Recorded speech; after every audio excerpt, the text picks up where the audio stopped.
Everyone, I'd like to welcome all of you to the IATF Common Audit Report application, or CARA, and remote auditing presentation.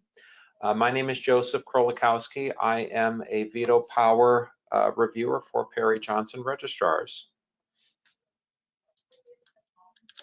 A couple of notes for our participants today. All of you are on mute. But we absolutely want to address your questions, so please utilize the question portion of the dashboard. We will take your questions at the end of our presentation.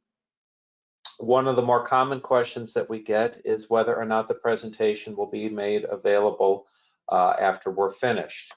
We do make our presentations available in two key ways. If you'd like to get your hands on the slides, those will be available for download probably in a day or two after we're finished here. And if you'd like to rewatch this webinar with the voiceover, we put all of our past webinars up on our YouTube page, and we have a link for that on our website at www.pjr.com. Now, our presentation today, it's a two-part presentation. We're going to start with CARA. We're going to go over what CARA is, how it works, how CARA impacts the audit process, the impact that it will have on you as an auditee. And from there, we're going to transition into IATF remote auditing. We're going to address policies on remote auditing, how you qualify for a remote audit, what technology test session is all about, what happens if things go wrong, couple of other items therein. I'll have a couple of concluding remarks, and then we will take your questions. So let's begin with CARA. CARA, again, which stands for Common Audit Report Application. This was released back in fall of last year, and it is a means of ensuring consistency in the completion and reporting of the IATF audit process. Now, CARA, the way it's been formatted, it does include all of the major audit types, stage 1, stage 2, surveillances, recertification, even special audits. CARA also now has the capability for certification bodies to issue what we call ad hoc nonconformances. So if, for example, you have an issue where you have an underperforming scorecard, PJR is obligated to issue a special major nonconformance that's written into the rules. CARA supports that functionality as well. Now, in terms of what CARA is, when it was being developed, there was some speculation at that time that it would resemble the OASIS database that's used by the by the aerospace industry. Now, ultimately, that is not what we got. CARA is not a database, and I think that's a very important point that we need to emphasize here. It is not a shared database. You need to think of CARA as a tool. It is an audit reporting tool, and so the things that we're going to be walking you through today are facilitated by the exchange of a particular file type. We'll cover what that is in just a few slides here. So every IATF auditor, every certification body, they are all given unique credentials to access CARA and to create content. Now, that content resides on the user's web browser, and that is where it lives until it is outputted in one or more of the possible formats. And as I said, I'll be giving you a little bit of clarification on that in just a couple of slides. Now, you may be wondering, well, is the audit process any different under CARA? And the answer to that essentially is no. The intent behind the people that created CARA, and certainly our intent as a certification body, is we don't want this audit process to suddenly feel different. About the only change that we feel you should be aware of is that your auditors are now permitted to have a little bit more report writing time. Previously, they could do up to 10%. Now, under CARA, they can take up to 15% of their on-site time. So obviously, depending on the number of audit days, that can be quite a chunk of time. But the auditors almost universally are telling us that CARA is a lot more time consuming in terms of the data entry. We're hoping, obviously, as it matures, as auditors get more used to it, that time will be reduced.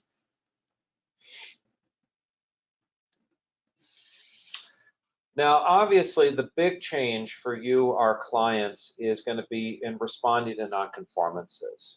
Now, as I mentioned, the audit process itself is going to feel exactly the same. The process of responding to nonconformances has been dramatically changed. Now, previously, you were accustomed to receiving a Microsoft Word file. This would come email, flash drive, what have you. You would fill in the document, send it back to your auditor with your evidence attached. Now, under CARA, the principles are the same. You're still going to get something from the auditor, but the mechanics have been changed. So let's go over that process now, step by step. So the first step, obviously, is you have to get the nonconformances from the auditor. And the auditor will prepare those nonconformances within the CARA application. And they will, again, through email or flash drive, they will give those to you in a format that is called a JSON file, JSON file. Now, depending on the number of nonconformances that were written, the auditor may give you a single JSON file, or if you have a lot of nonconformances and you have a number of team members, you can request multiple JSON files, one for each nonconformance. It can be done both ways. Now, the JSON file itself can't be opened, it can't be manipulated outside of CARA. If you attempt to double click on it, for example, you're going to get an error message. So in the picture here, I've shown you an example of how this might look. You'll get an email from your auditor and the JSON file will be attached. Now, what you do with that JSON file is you begin by going to the client CARA website. And I've provided the URL here. That's nc-cara.iatfglobaloversight.org. Now, once you're on that page, you will click the Load Report Backup button. That's at the bottom of the page, and you will load the JSON file that your auditor provided you. Now, once the JSON file has been loaded, you'll be able to respond to the nonconformances, and you'll do that by clicking the Edit icon. As you can see, I've got it pointed out here on the right-hand side of the screen. Now, once you've clicked Edit, you'll be able to review the auditor's nonconformance. This will have the statement of the nonconformance, the evidence that they're citing, the requirement that they're citing, things that you're accustomed to seeing when you get a nonconformance report. Now, if any part of what has been documented is inaccurate or misconstrued, it's imperative that you notify your auditor as soon as possible. You have to remember, auditors are human, and sometimes things can get garbled between the audit and the writing of the nonconformance.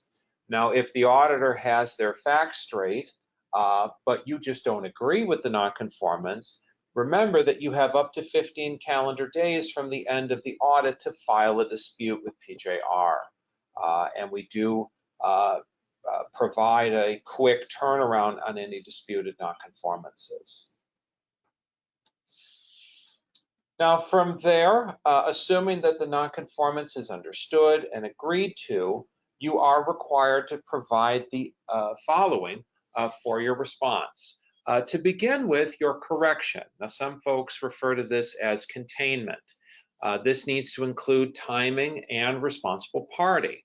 So obviously this is the action that you are taking against the evidence statement.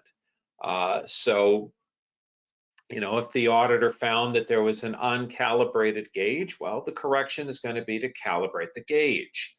Now, your response needs to include extent analysis. You need to give us every assurance that all similar situations were also addressed.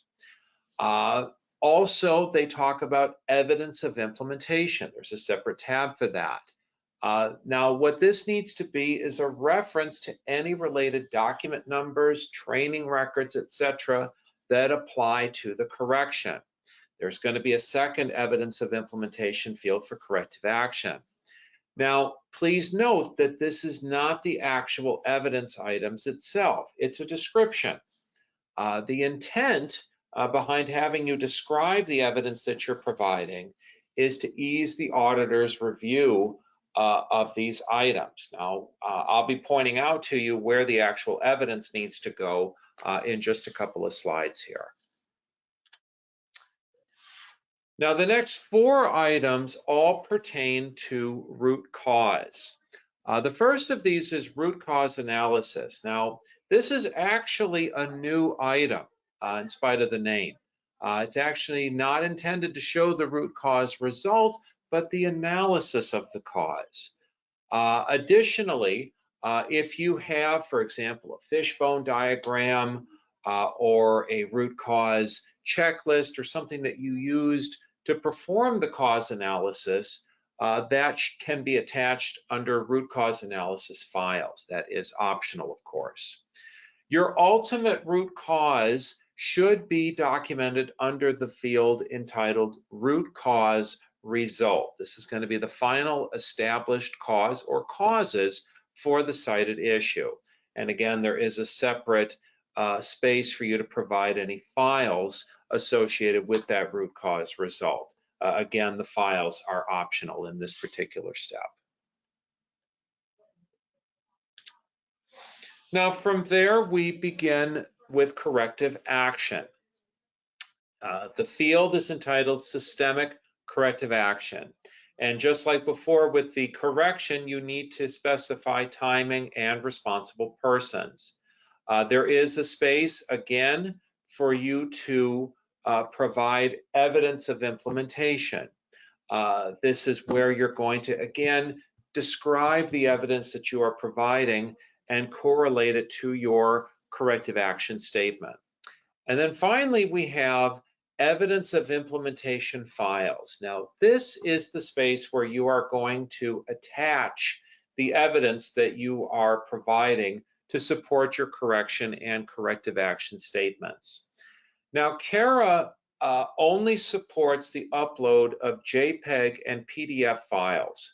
Now, if you have other evidence types, if you have Word files, Excel files, PowerPoints, etc., that you can't upload to CARA, these can be provided to your auditor via email or through other appropriate means. Now, again, please note that you need to describe these things within the evidence of implementation field. So you need to tell us what your evidence is, and that evidence then also needs to be either attached or emailed separately to the auditor, one or the other, or some combination of the two. Now, the final fields that are provided within CARA give you a space to provide verification of effective implementation of your response.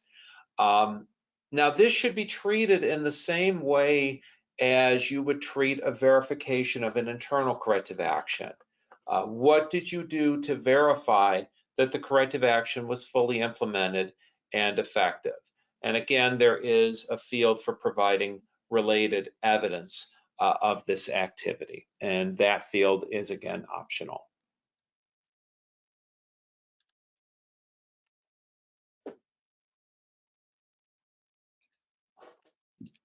Now, after you have inputted all of the required information, at the bottom of the page, you're going to click the Save NCs for Auditor field, and that's going to generate a new JSON file.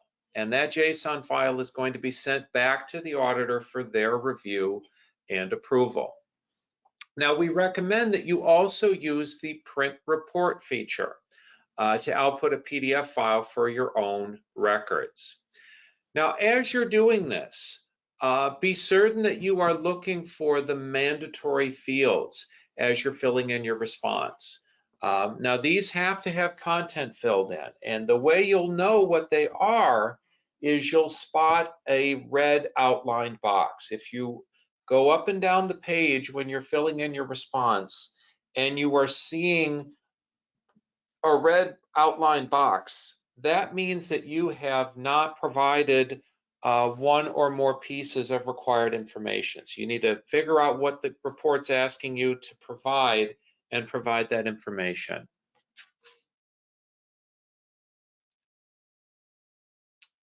Now, if the auditor or the veto reviewer, someone like myself, finds an issue with one or more of the responses that you have provided, these are going to be outlined via the reviewer comments field.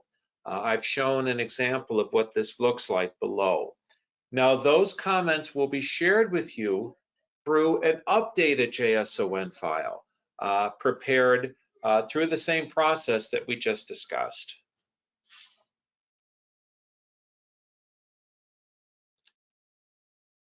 Now, after all responses have been fully reviewed and approved, you will get a finalized JSON file showing the approval for your records, and a PDF file as well.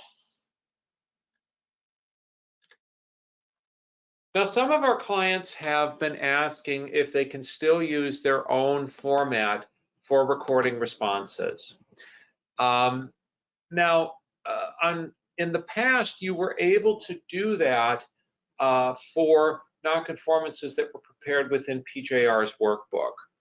Unfortunately, now that the format belongs to the IATF itself, they're being very firm that you can certainly use your own internal format to develop your response, but in terms of submitting your response, it must be done via the CARA application.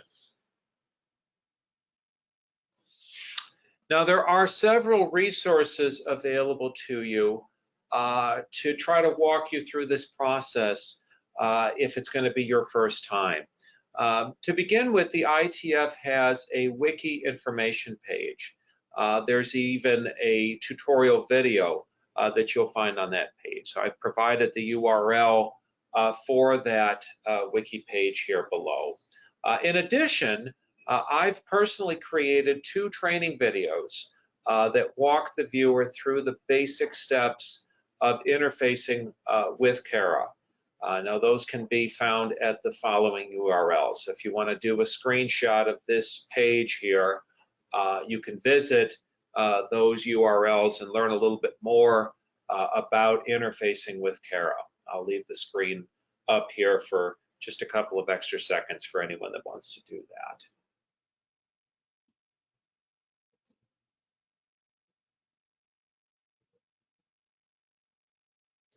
Okay. So let's move on now to remote auditing. So policies on IATF remote auditing, where do these come from?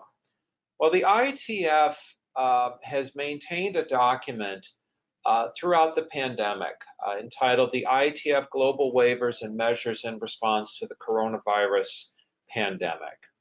Now, that document is public domain. Anybody can get their hands on it.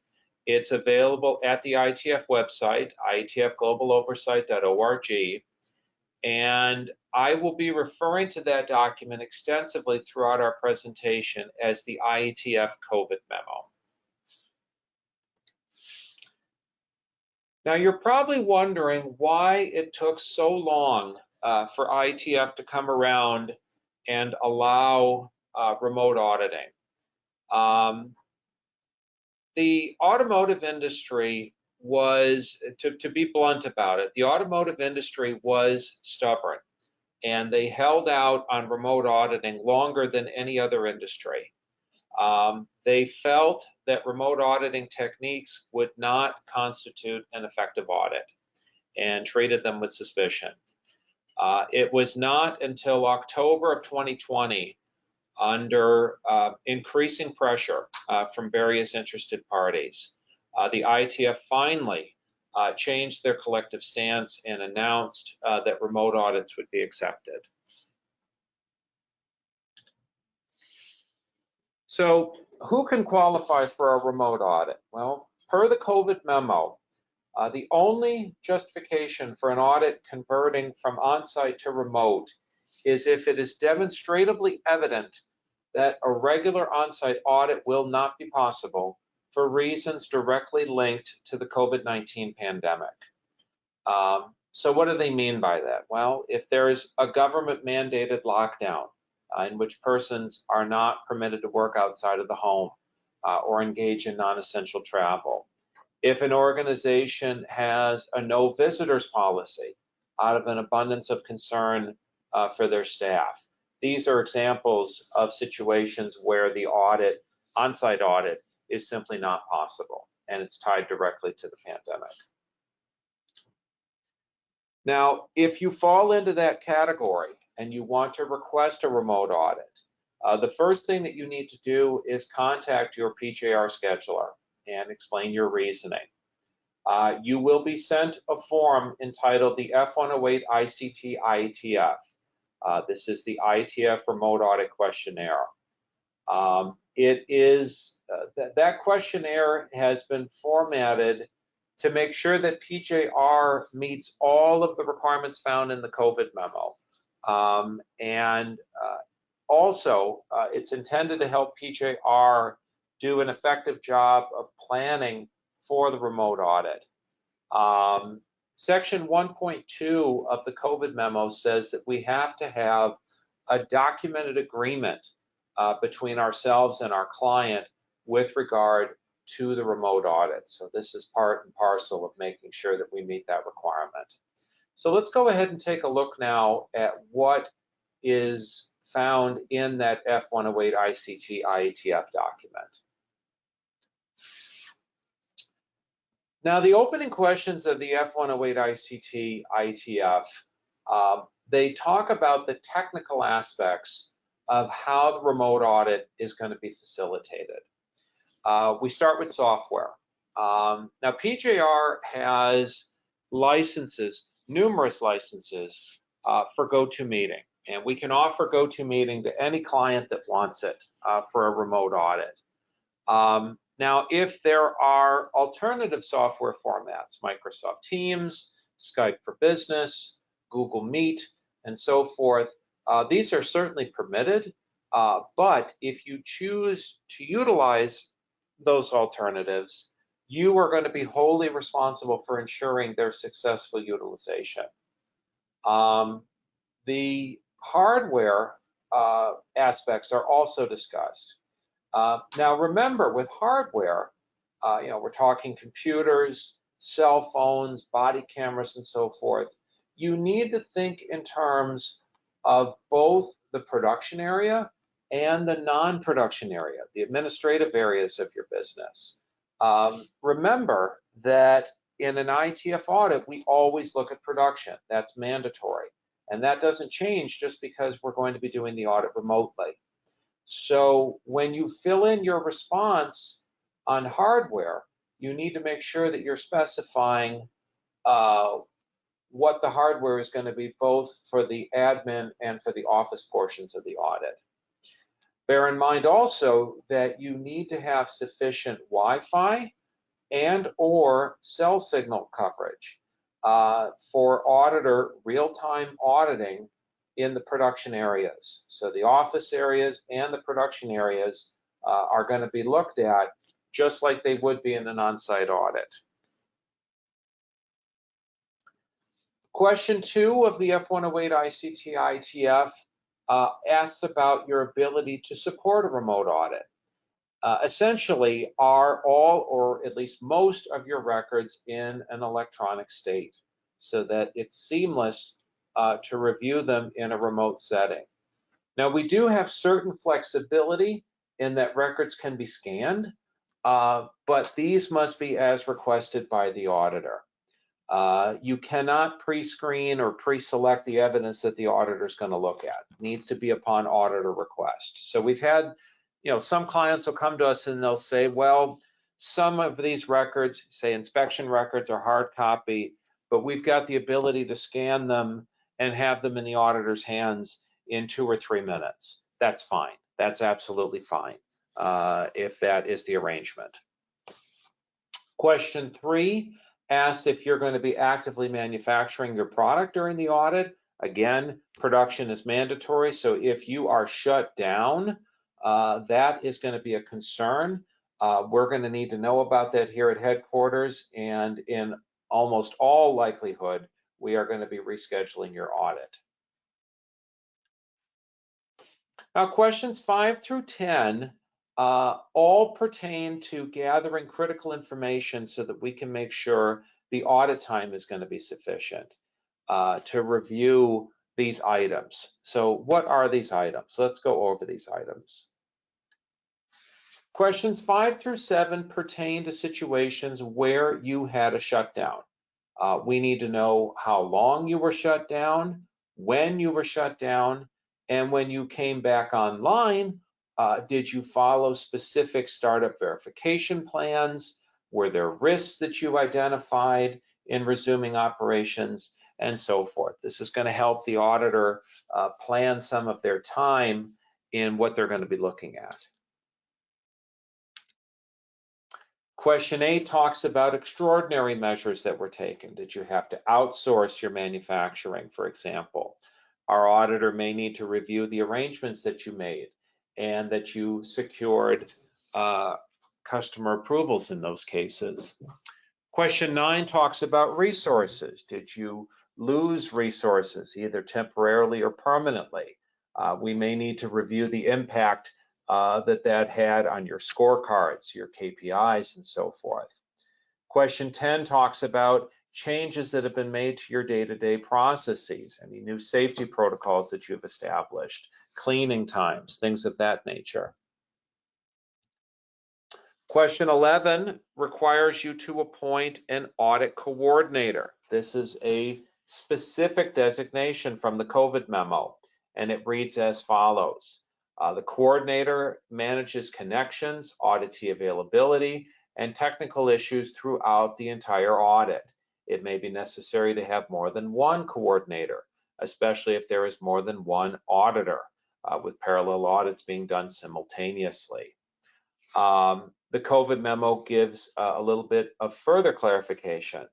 The CB shall ensure that audit team members maintain full control of the audit steps and discussion to ensure the coordinator is not responding for the auditees.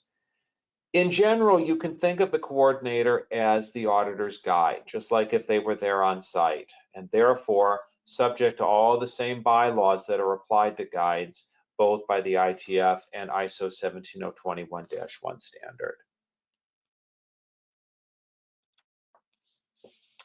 Question 12 asks if you are willing to participate in a technology test session.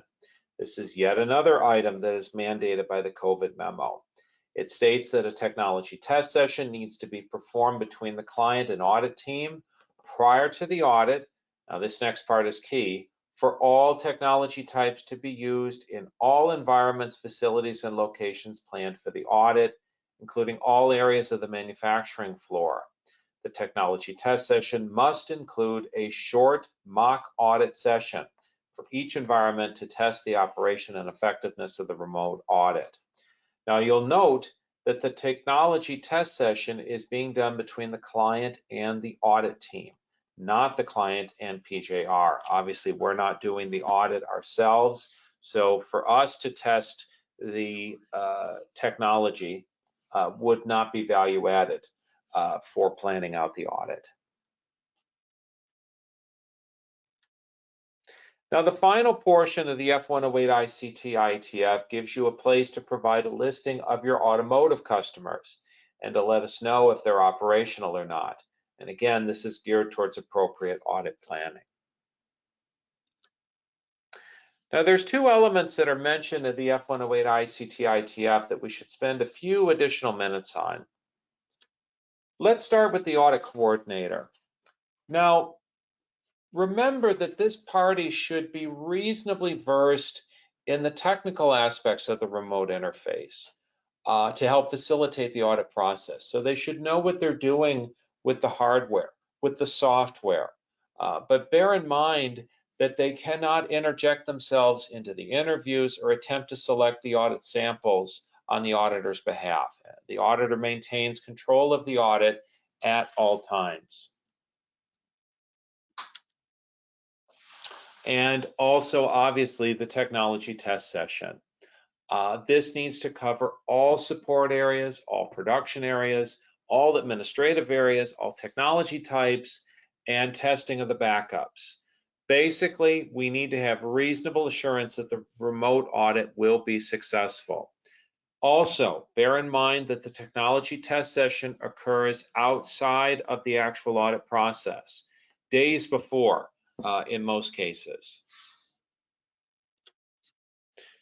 Now, what happens if some part of the remote audit doesn't work? If we lose the connection, that sort of thing. Well, the COVID memo establishes that any part of the remote audit that cannot be successfully completed as planned must be added to a subsequent audit. So here's what PJR has done with that requirement. If the remote audit in question is a surveillance audit, we are going to add time to the next audit, and that'll be sent to you obviously in amendment format.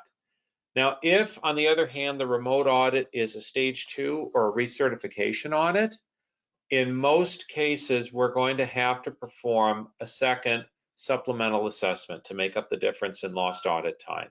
Audit time is mandatory within the ITF rules. So unfortunately, we do have to make sure that the audit time requirements are being met. Now, if you are not comfortable with remote audit or you're in a position where you can't support it. Now, the prior versions of the COVID memo did have some provisions for delaying the audit. Unfortunately, those provisions are no longer available in the current version of the memo. The ITF's position now is that you must perform your audit, whether on-site or virtually, and you must perform it on time. And if you don't, you will risk losing your certification. So if you are in a position where you've got a lot of hard copy records, but you just can't do the on-site audit, their expectation is that you are going to start working on transitioning your records to a virtual medium as part of your preparation for the audit.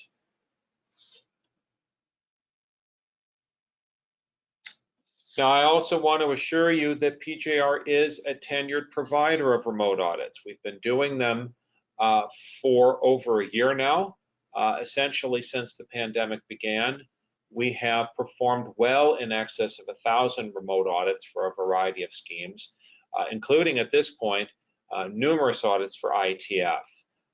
If you want to learn more about our remote audit process, you should definitely check out the Virtual Audits Explaining PJR's Approach and Expectations webinar. I'd like to invite you to tune in for one of our other webinars. We have interaction of processes and its importance to a successful audit. That one is shown on a semi-annual basis. It includes an exploration of what processes are and how to correctly understand them. And we've got a wide variety of other webinar topics: Stage 1 auditing, ISO 9001, ISO 14001, and so forth.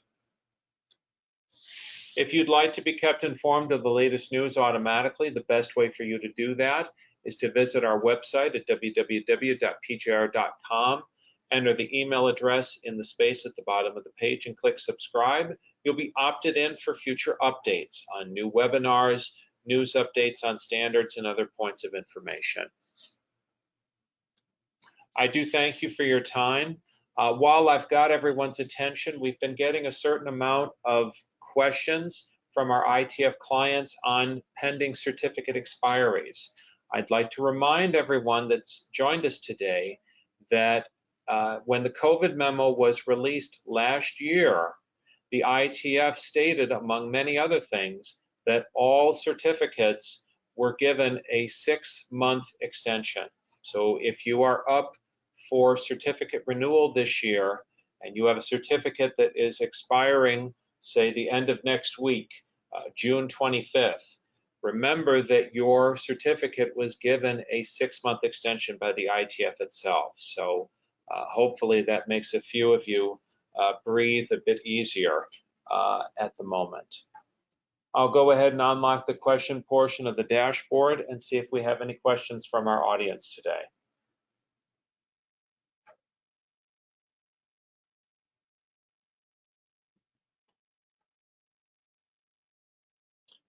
Okay, well, we appear to have no questions, so I'll thank all of you for your time, wishing you all the best, and thank you very much.